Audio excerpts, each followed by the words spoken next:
शास्त्रज्ञं शास्त्रगम्यं च धर्मगम्यं च धार्मिकं निस्संगं सकलाधारं भक्तं स्वात्मरतं तथा वाग्मिनौ शान्तमूर्तिं च भक्तदुःखप्रणाशनं योगिनं माधवानन्दं सोऽहं रूपं नमाम्यहम्।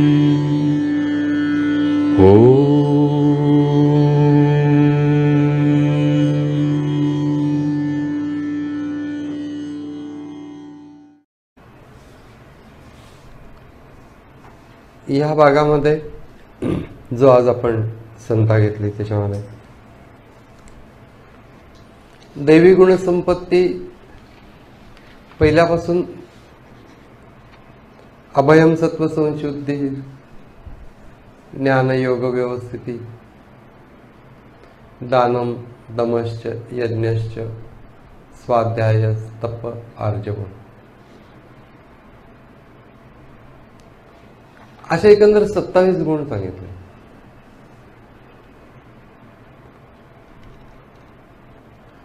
त्याच्यानंतर आसुरी संपत्ती दंभोदर्प विमानश्च, क्रोधाः पारुष्यमेव च, अज्ञानं च अभिजातस्य पार्थ संपदम आसुरी. वरती सगळे दंभ दर्प अभिमान क्रोध पारुष्य हे दुर्गुण सांगितले आणि अज्ञान हा स्वतंत्र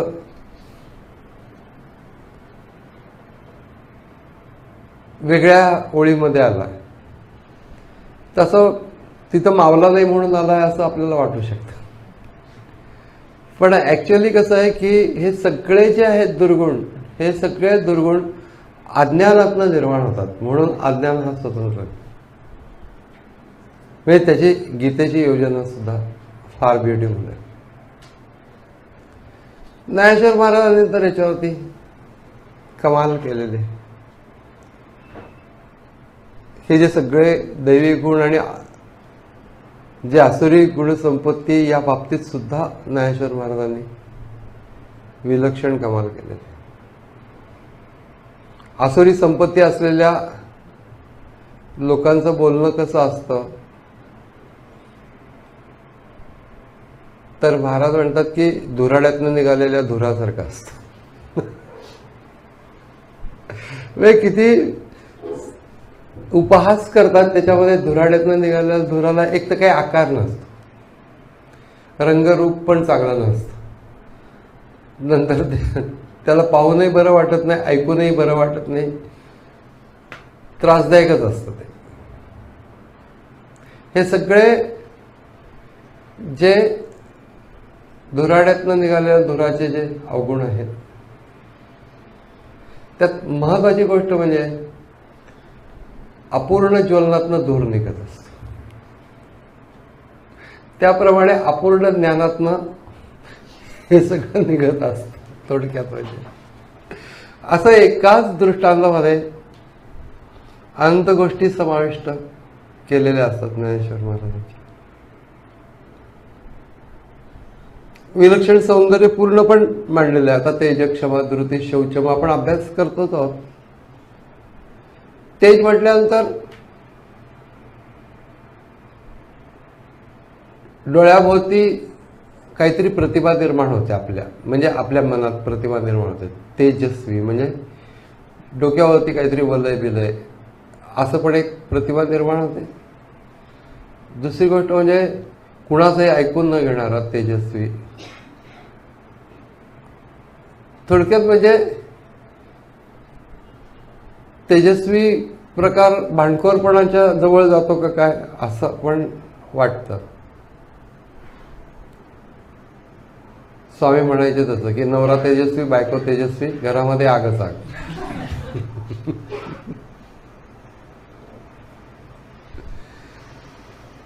ते ज्याच्यावरती ज्ञानेश्वर महाराजांनी विवरण केलं की ध्येयाकडे जात असताना मध्ये येणारी कुठलीही गोष्ट दूर करणं ज्याच्यामुळे शक्य होतं त्याला तेज असतं. केवढी तरी मोठी गोष्ट आहे, एकदम पटूनच जातं आपल्याला की अल्टिमेट आहे, याच्यामध्ये काय, याच्या पलीकडे काही नाही.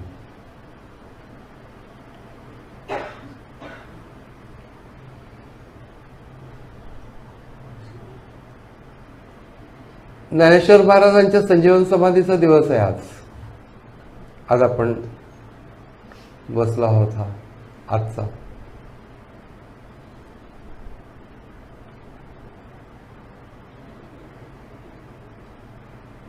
काय ज्ञानेश्वर महाराजांचं ज्या वेळेला निवृत्तीनाथ शेवटच्या वर्णनाच्या वेळेला म्हणतात की गीतार्थाचा अवघा घेतला सोहळा गुह्य गौप्य माळा लेवविलाय. त्यांनी सुद्धा ज्या वेळेला ज्ञानेश्वर महाराजांनी निरोप घेतला त्यांना खूपच सगळ्यांनाच गलबलून आला की आता ज्ञानेश्वर महाराज जाणार. आपल्याला आत्ता आपण ज्ञानेश्वरीतनं ज्ञानेश्वर महाराज पाहतो आहोत. ज्या लोकांनी त्यांना प्रत्यक्ष पाहिलं असेल त्या काळामध्ये, जे लोक त्यांच्या बरोबर वावरले असतील, त्यांचं काय झालं असेल आपण कल्पनाच करू शकत नाही. नुसती ज्ञानेश्वरी जरी का आम्ही वाचली, आम्हाला जी काय अर्धवट समजते ती समजली, तरी ज्ञानेश्वरी असताना आपण एका वेगळ्याच वातावरणात असतो त्याच्या भोवती सुद्धा. तर प्रत्यक्ष ज्ञानेश्वरांच्या भोवती वावरणाऱ्या लोकांचं काय होत असेल, नामदेव महाराज वगैरे यांचं, ते तीर्थयात्रेला गेले होते बरोबर, नामदेव महाराज, ज्ञानेश्वर महाराज, निवृत्तीनाथ. त्यामुळे नामदेव महाराजांनी जे काही वर्णन केलेलं आहे, ज्ञानेश्वर महाराजांच्या समाधी सोहळ्याचं वर्णन त्यांनी एवढं मोठं केलेलं आहे की पहिल्यांदा ज्ञानेश्वर महाराज विठ्ठलाला प्रस्ताव सांगतात की मी आता जातो.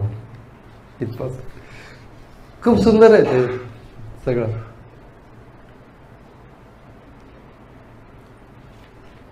एका बाजूला भगवद्गीता आहे की जी मुळातच उपनिषदांचा सार आहे. सर्व उपनिषदांचे सार, सर्व शास्त्रांचे माहेर, परमहंसी सरोवर सेवी जय जय. ते सुद्धा जे ज्ञानेश्वर महाराजांनी वर्णन केलं गीतेचं, तसं गीतेचं वर्णन कोणीही करू शकलेलं नाही. गीता हे सप्तशती मंत्र प्रतिपाद्य भगवती.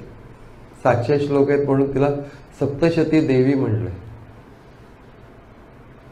गीता हे सप्तशती मंत्र प्रतिपाद्य भगवती मोहमहिषा मुक्ती आनंदली असे. मोहमहिषासुराला सुद्धा मुक्ती देऊन आनंदली असं म्हणलंय, मारून आनंदली असं म्हटलं नाही. कारण की ज्ञानेश्वर हे माऊली आहेत, त्यामुळे त्यांना कुणाला मारणं वगैरे ही कल्पना पसंत नाही. उपवास करताना झाडून सगळ्यांची अगदी व्यवस्थित, आसुरी संपत्तीच्या लोकांच्या बद्दल बोलायला तरी कशाला पाहिजे, इतकं सगळं वाईट आहे. तर ज्ञानेश्वर महाराजांनी असं म्हटलं की वाईट आहे तर बोलायला लागतंच हवं काही झालं तरी. समजा का घरात प्रेत असलं तर ते बाहेर काढून टाकायला स्पर्श करायलाच लागेल ना. म्हणजे त्याच्यातला सुद्धा उपहास किती बघा की घरातनं प्रेत बाहेर काढून टाकायला जसा स्पर्श करायला लागतो तसा या विषयाला स्पर्श करायला लागतो, कारण की हा काढून टाकायचा आहे म्हणून.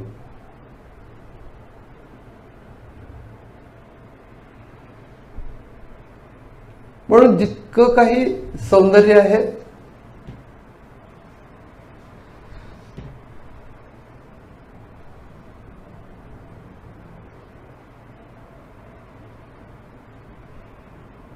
श्लोकाक्षर द्राक्षलता, द्राक्षाची वेल,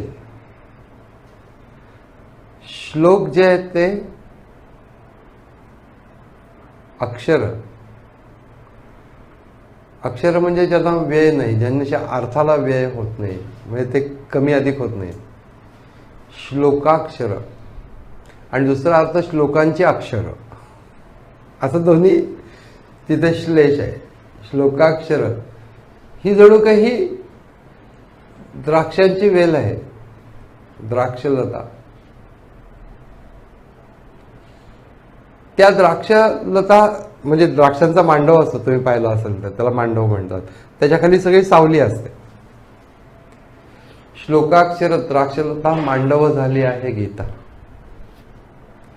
संसार पथश्रांता, संसारात चालून चालून थकलेले जे लोक असतात, श्रांत झालेले लोक असतात, त्यांना विश्रांतीचं स्थान म्हणून हा जो मांडव उभा केलाय आणि त्याच्यावरती जी वेल आहे ते श्लोकाक्षर द्राक्षलता मांडव झाली आहे गीता.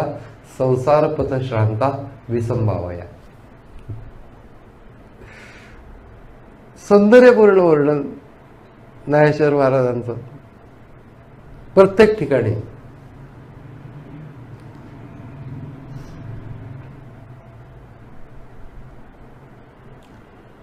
काहे नवे श्लोक श्रेणी, ही श्लोकमालिका नाहीये, अचिंत चित्त चिंतामणी. आता चिंतामणी म्हणजे असा खडा की ज्याला काही मागितलं तर तो काही पण देईल, सर्व चिंता दूर करेल. पण हा गीतारूपी चिंतामणी काय आहे तर माणसाला अचिंत्य जो परमात्मा आहे त्याच्याशी चित्त जोडून देईल, असं आहे अचिंत्य चित्त चिंतामणी. का निर्विकल्प असे लावणी कल्पतरूंची. कल्पतरूंची लावणी केलेली आहे. कल्पतरू काय पण पाहिजे ती कल्पना देईल, पण मग काय कल्पना केली की मी निर्विकल्प व्हावं. म्हणून काही तुम्ही कुठलाही आस्पेक्ट बघितला ज्ञानेश्वरी मधला, तसं वाटतं की ह्याच्या पलीकडे काही नाहीच. आमचे एक गुरु भगिनी आणि ती एकांतामध्ये गेली होती, 1 वर्षभर एकांतात राहिली. तर मी सहज विचारलं की तिने बरोबर काय नेलेलं आहे. तर तिने लाईफ डिवाईन वगैरे अरविंदांचं लिटरेचर वगैरे दिलं. तर मला इतकं वाईट वाटलं. म्हटलं एकांतात जायचं असलं तर ज्ञानेश्वरी सोडून काही देता का. कारण नुसती ज्ञानेश्वरी समजून घ्यायची या जीवनामध्ये, तिचं सौंदर्य समजून घ्यायचं, एवढं केलं तरी माणसाचं जीवन धन्य होईल. अगदी त्यातला अनुभव जरी नाही आला तरी त्यातली जी उदात्तता आहे त्यामुळे माणसाची जी पातळी आहे ती कितीतरी उंच होऊन जाते.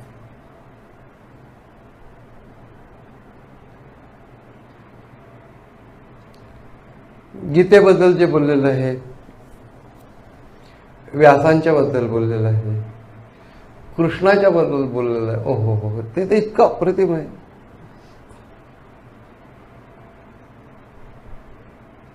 मी भगवान वाच असं म्हटलंय फक्त भगवद्गीतेमध्ये. ज्ञानेश्वरांनी 1000 तरी नावं त्याच्याला दिली असतील, सहस्त्र नाव. ज्ञानेश्वरीतनं सहज शोधून काढत आहे की सहस्त्र नाव.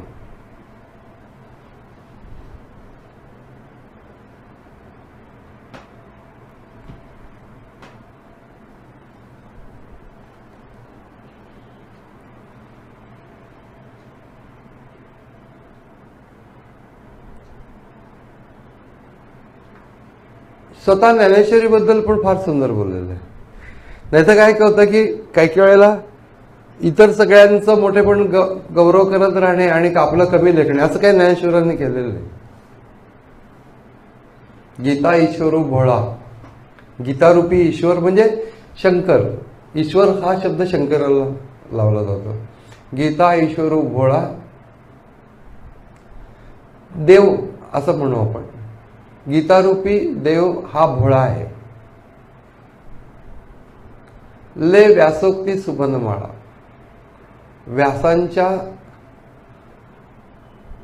श्लोकांच्या सुमनमाळा म्हणजे पुष्पमाळा तो धारण करतो. तरी माझी या दुर्वादळा ना न म्हणे की मी एक दुर्वादळ वाहतोय, पण त्याला तो काही नाही म्हणणार नाही. हे किती साधं आहे की बाबा व्यासांच्या पुष्पमाळा धारण केलाय, पण मी एक दुर्वादळ वाहिलंय, त्याला तो नाही म्हणणार नाही. पण पुष्पमाळा या गळ्यात धारण केल्या जातात आणि दुर्वादळ हे डोक्यावर ठेवलं जातं. त्यामुळे याच्यामध्ये ज्ञानबाची मेघ म्हणतात तशी आहे. ज्ञानेश्वरी एक स्वतंत्र दृष्टीने बघायला पाहिजे की हे का म्हटलं असेल ज्ञानेश्वरांनी.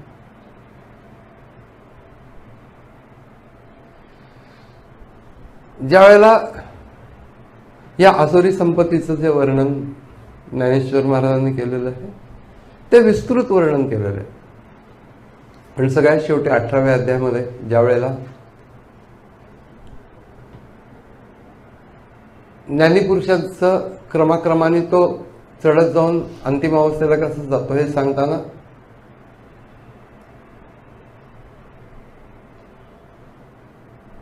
कामम क्रोधम बलम दर्पम हे सगळे जे विकार आहेत ते विकार तो सोडून देतो असं भगवद्गीतेमध्ये वर्णन आहे. मग त्या पहिल्यांदा तो गुरूंच्या मार्गाने समजून घेऊन ध्यान करतो वगैरे. बुद्ध्या विशुद्धया युक्त धृत्यात्मानं नेम्यत शब्दादीन विषयांस त्यक्त्वा, हे सगळे तिथपासून सुरुवात करतो. ध्यान योग परो नित्यम वैराग्यम समुपाश्रितम अहंकारम बलम दर्पम कामम क्रोधम परिग्रहम विमुच्य निर्ममः शांतः ब्रह्मभूयाय कल्पते. ब्रह्मरूप अवस्थेला योग्य होतो. आता ब्रह्मरूपच होतो असं का नाही म्हटलं, तर की थोडा फरक आहे. ब्रह्मरूप अवस्थेला योग्य होतो आणि तो ब्रह्मरूप होतो याच्यामध्ये अगदी थोडा फरक आहे. तर तो फरक कोणी दाखवू शकलं नाही, पण फरक आहे. ज्ञानेश्वर महाराजांनी म्हटलंय की गंगा सागराला मिळाली, गंगा सागराला मिळाली तरी देखील आता मिळाली सागराला म्हणजे झालंच की नाही. ब्रह्म भूयाय कल्पते का म्हटलंय, तर गंगा सागराला मिळाल्यानंतर सुद्धा काही अंतरापर्यंत तिचा ओघ राहतो. तिचा ओघ एकदम बंद पडत नाही. सागराला मिळाल्यानंतर सुद्धा ती थोडा अंतरापर्यंत ती वाहते आणि ज्या ठिकाणी तिचा ओघ संपतो त्या ठिकाणी ती ब्रह्मरूप होते. म्हणजे त्याला मिळाले तेव्हा पण ब्रह्मरूपच अवस्था आहे. ब्रह्मभूयाय कल्पते, ब्रह्मरूप अवस्थेला योग्य होतो ते ब्रह्मरूप होतो. याच्यावरला दृष्टांत किती अप्रतिम सांगितलं की गंगा सागराला मिळालेलीच आहे, पण तरी तिचा स्वतःचा वेग आहे. जेव्हा तिचा स्वतःचा वेग सगळा संपतो त्यावेळी ती खऱ्या अर्थाने विलीन होते. तसं माणसाचं मी असं एक वेगळं व्यक्तिमत्व असतं ते ईश्वरात पूर्ण विलीन जरी का झालं अगदी जवळपास तरी थोडं राहिलेलं असतं.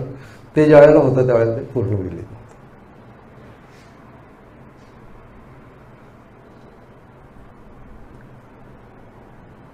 अमृतानुभवामध्ये त्याने दृष्टांत असं दिलाय की ते पूर्वीचे लोक गंधाचे पट्टे वगैरे ओढायचे ना, आणि मग दिवसभर वावरले की ते गंधाचे पट्टे गंध वगैरे सगळं पडून जायचं. पण गंध पडून गेलं तरी देखील ते थोडासा पट्टा दिसायचा. तसं म्हणले की अगदी कितीही ज्ञान प्राप्त झालं तरी देखील पूर्ण एकरूपता येत नाही. ते ऋणशेष वाया या जे न फिटेगा मरोनिया ते पाया पडोनिया मिया सोडविले. असं ते थोडं किती राहतं तर ते गंधाचे पट्टे फक्त दिसतात एवढंच राहतात. तसं हा जो सौंदर्यपूर्ण आविष्कार आहे त्याच्या बाबतीमध्ये ज्या वेळेला त्या समाधी अवस्थेमध्ये संजीवन समाधीमध्ये जायचं त्यावेळेला ज्ञानेश्वर महाराज याच्यामध्ये उभे राहतात निवृत्तीनाथांच्या समोर आणि मग त्यानंतर त्यांची परवानगी मागतात. तर त्यांना म्हणजे अगोदर बोलणं झालेलं आहे, पण आता प्रत्यक्षात त्या समाधीमध्ये शिरायचं.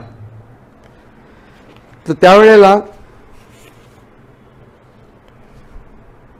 पुढे ज्ञानेश्वर जोडून या कर, बोलतो उत्तर स्वामी संगे. तिथं कुठेही ज्ञानेश्वरांनी परत भावाच्या भूमिकेमध्ये निवृत्तीनाथांना जन्मात पाहिलं नाही. एकदाच अनुग्रह झाला. वस्तुतः वर्ष दीड वर्षाचं अंतर असेल दोघांच्या मध्ये, परंतु एकदा का म्हणून गुरु या स्वरूपात त्यांना बघितल्यानंतर परत ते कुठल्याही ऐहिक नात्यावरती आले नाही.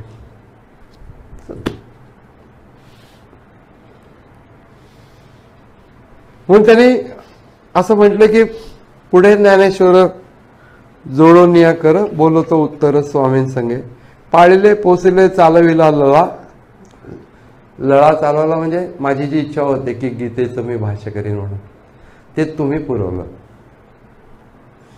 पाळिले पोसविले चालविला लळा, बा माझ्या कृपाळा निवृत्ती राजा. स्वामींची या योगे मुख्य धन्यता व्यक्त करतात. स्वामींची या योगे झालो स्वरूपाकार, उतरलो पार माया नदी.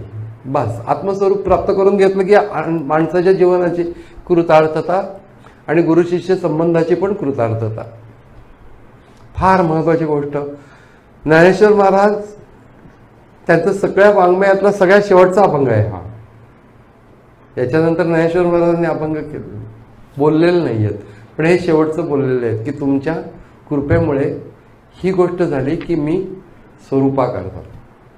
म्हणजे स्वरूपाकार होणं किंवा स्वरूपस्थिती प्राप्त होणं ही किती महत्वाची गोष्ट आहे हे याच्यावरून लक्षात येईल. की अगदी शेवटच्या याच्यामध्ये म्हटलं की कृतार्थता म्हणजे काय, की स्वामींच्या योगे झालो स्वरूपाकार, उतरलो पार माया नदी.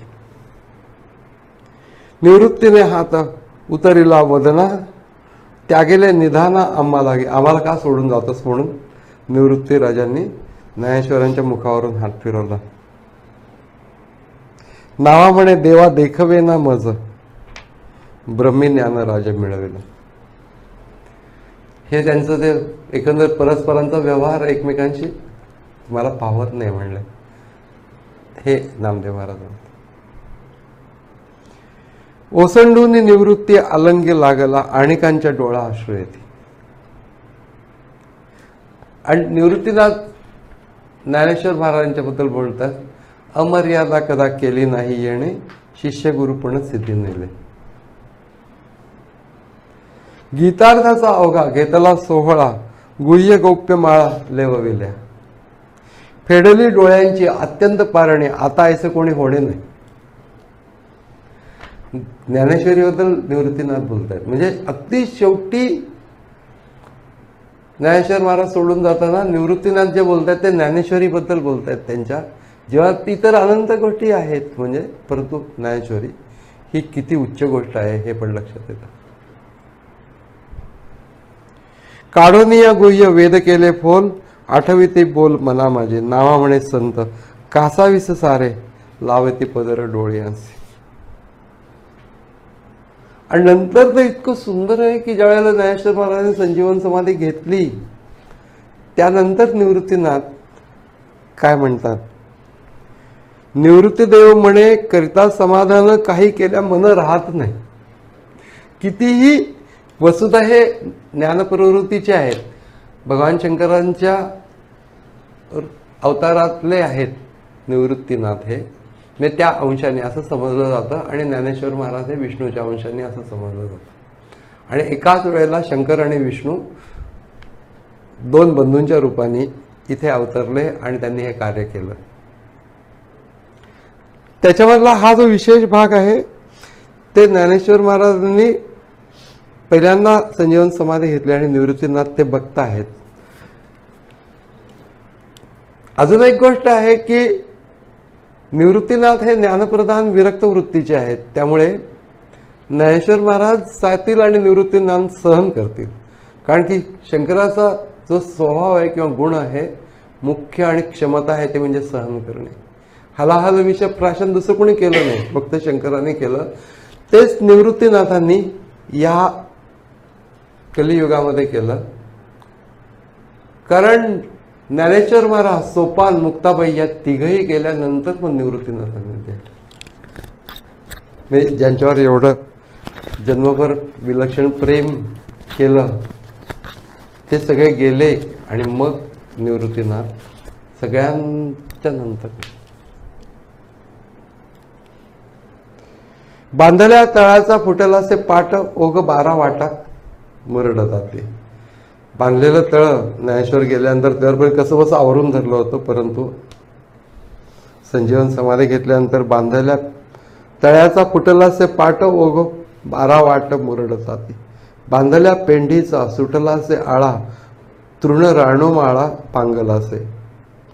मायबापे आम्हा त्यागेले जेव्हा, आईबाप सोडून गेले, स्वस्ती एवढंच फक्त दारावरती रांगोळीने काढून आईबाप सोडून गेले. ही मुलं किती लहान होती.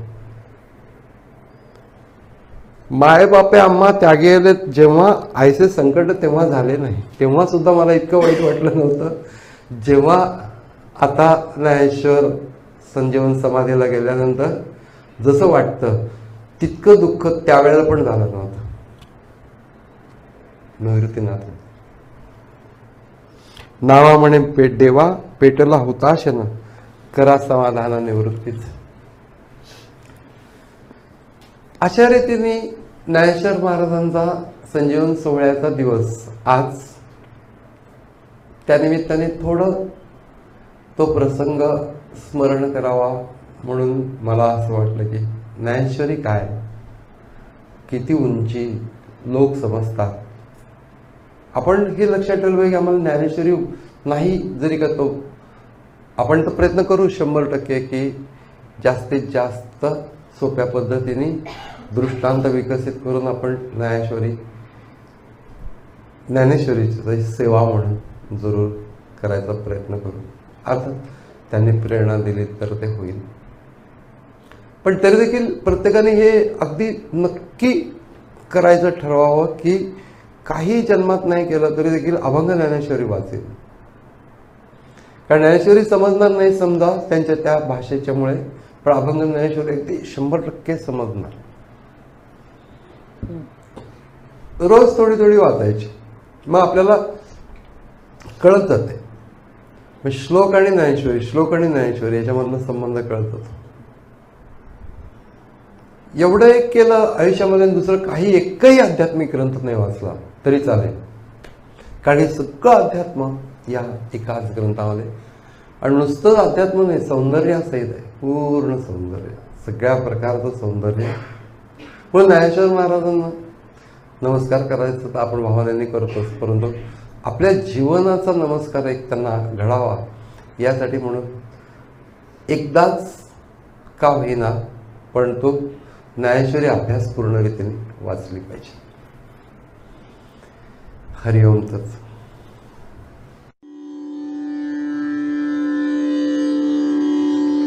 यस्य स्मरणमात्रेण चित्तं भवति निर्मलम्, स्वामी समाधवानन्दो नित्यं वसति मे हृदि. ॐ तत्सत्.